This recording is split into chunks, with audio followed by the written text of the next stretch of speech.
दोस्तों, वैष्णव धर्म का सबसे प्रमुख ग्रंथ विष्णु पुराण है, जिसमें सृष्टि के पालनकर्ता भगवान विष्णु जी की लीलाओं का वर्णन मिलता है। इसमें भगवान विष्णु के 10वें अवतार कल्कि का भी उल्लेख किया गया है।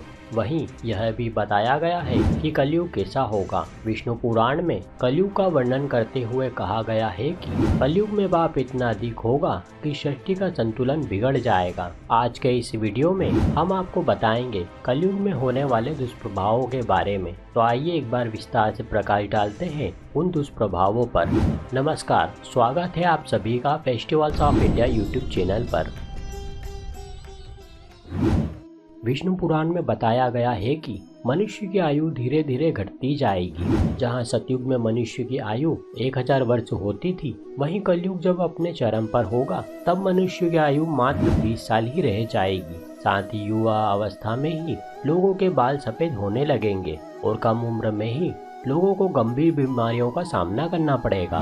देखा जाए तो आज दुनिया में बढ़ रही गंभीर बीमारियां, वायरस और घटती आयु सीमा इसी ओर इशारा कर रही है कि कलयुग का प्रकोप बढ़ता ही जा रहा है। पुराणों में बताया गया है कि कलयुग में चालाक और लोभी व्यक्ति ही विद्वान कहलाए जाएंगे। ऐसे लोग जगह जगह बड़ी बड़ी सभाएं करेंगे और अपने फायदे के लिए लोगों का इस्तेमाल करेंगे। कलयुग में ऐसे ही लोग धर्मात्मा कहलाएंगे।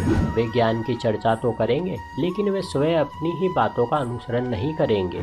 उनका आचरण उनके द्वारा दिए गए ज्ञान से बिल्कुल विपरीत होगा। ऐसे लोग दूसरों से तो लोभ और मोह को छोड़ने की बात करेंगे कि हमें लोभ और मोह के वशीभूत नहीं होना चाहिए, पर वे खुद ही लोभ और मोह में फंसे रहेंगे।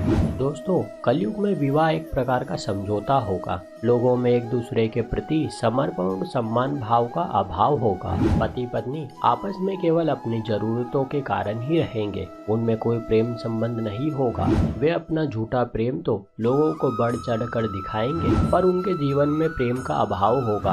आज जिस तरह से विवाह हो रहे हैं वो परिवार चलाने के लिए ना होकर सिर्फ एक समझौता रह गए हैं, क्योंकि जहाँ प्रेम का अभाव होता है वहाँ लोग केवल अपनी जरूरतों के कारण ही जुड़ते हैं और इसीलिए कलयुग में विवाह एक समझौता ही रह गया है। दोस्तों, कलयुग के अंत में प्राकृतिक आपदाएं भी बहुत बढ़ जाएगी। जैसा कि हम देख रहे हैं, सर्दी, गर्मी, बरसात और ऋतुओं के परिवर्तन से लोग परेशान हो रहे हैं। कहीं बरसात का पानी इतना बरस रहा है कि जनजीवन अस्त व्यस्त हुआ जा रहा है और वहीं कुछ जगह बरसात के पानी की एक बूंद भी नहीं बरसती। जल के बिना धरती फटने लगेगी। लोग बूंद बूंद के लिए तरसने लगेंगे। फलस्वरूप फसलें बर्बाद होने लगेगी और किसान अनावृष्टि के कारण आत्महत्या करेंगे। दोस्तों, कलयुग में जिस व्यक्ति के पास धन नहीं होगा वह अधर्मी, अपवित्र और बेकार माना जाएगा, और जिस व्यक्ति के पास जितना धन होगा वो व्यक्ति समाज में उतना ही गुणी माना जाएगा। वही जो लोग गुणी होंगे परंतु उनकी निर्धनता के कारण उनको समाज में बेकार माना जाएगा। व्यक्ति के अच्छे कुल की पहचान सिर्फ धन के आधार पर ही की जाएगी। जिसके पास धन होगा उसे ही समाज में गुणी और सज्जन माना जाएगा। अच्छे और बुरे की पहचान केवल उसके धन से ही की जाएगी। कलयुग के लोग भूत प्रेतों को देवता मानकर पूजा करेंगे। लोग भगवान के मंदिर में न जाकर ऐसी जगह जाना पसंद करेंगे जहां उनका काम कुछ पैसे देकर या किसी जीव की बलि देकर हो जाए। लोग ऐसी ही जगहों पर जाकर अपना मत्था टेकेंगे और उन्हें ही अपना भगवान मानेंगे। ढोंगी और पाखंडी लोग अपने शरीर में तमाम देवी देवता आने की बातें करेंगे। लोगों की इच्छाओं की पूर्ति के बदले उनसे धन और तमाम तरह की चीजें लेंगे और लोग भी भगवान का सच्चा दर भूलकर उन्हें ही अपना भगवान मानने लगेंगे। कलयुग में लोगों का खान पान बहुत ही खराब हो जाएगा। अधिकतर लोग मांसाहारी हो जाएंगे। ऐसे लोग तरह तरह के जीवों को खाना शुरू कर देंगे, जिससे कि उनका शरीर और बुद्धि दूषित हो जाएगी। वहीं कुछ लोगों के जीवन में अन्न का अभाव होने लगेगा और असमर्थ लोग सुखी नहीं रह पाएंगे। कलयुग में लोगों के खान पान की वजह से उनमें आलस्य और निष्क्रियता की बढ़ोतरी होगी। विष्णु पुराण के अनुसार लोग बिना स्नान के ही भोजन कर लिया करेंगे।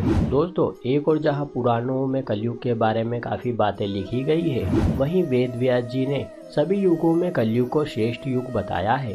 उन्होंने कहा है कि सतयुग में जहाँ मनुष्य को 10 साल जप करने के बाद पुण्य फल की प्राप्ति होती थी, त्रेता और द्वापर युग में वही पुण्य फल 1 साल के तप द्वारा प्राप्त किया जा सकता था। वही फल कलयुग में मात्र 1 दिन के तप से ही प्राप्त किया जा सकता है। इस तरह व्रत और तप के फल की प्राप्ति के लिए कलयुग ही सबसे श्रेष्ठ समय है। सच्ची भक्ति से मनुष्य ईश्वर की प्राप्ति कर सकता है। तो दोस्तों, इसी के साथ हमारी ये जानकारी भी यहीं पर समाप्त होती है। आशा करते हैं हमारी ये जानकारी आपको पसंद आई होगी। ऐसे और भी वीडियो देखने के लिए अभी सब्सक्राइब करें festivals of India YouTube channel को। साथ ही साथ इस वीडियो को ज़्यादा से ज़्यादा लोगों के साथ शेयर करें। हमारे इस वीडियो को अंत तक देखने के लिए धन्यवाद।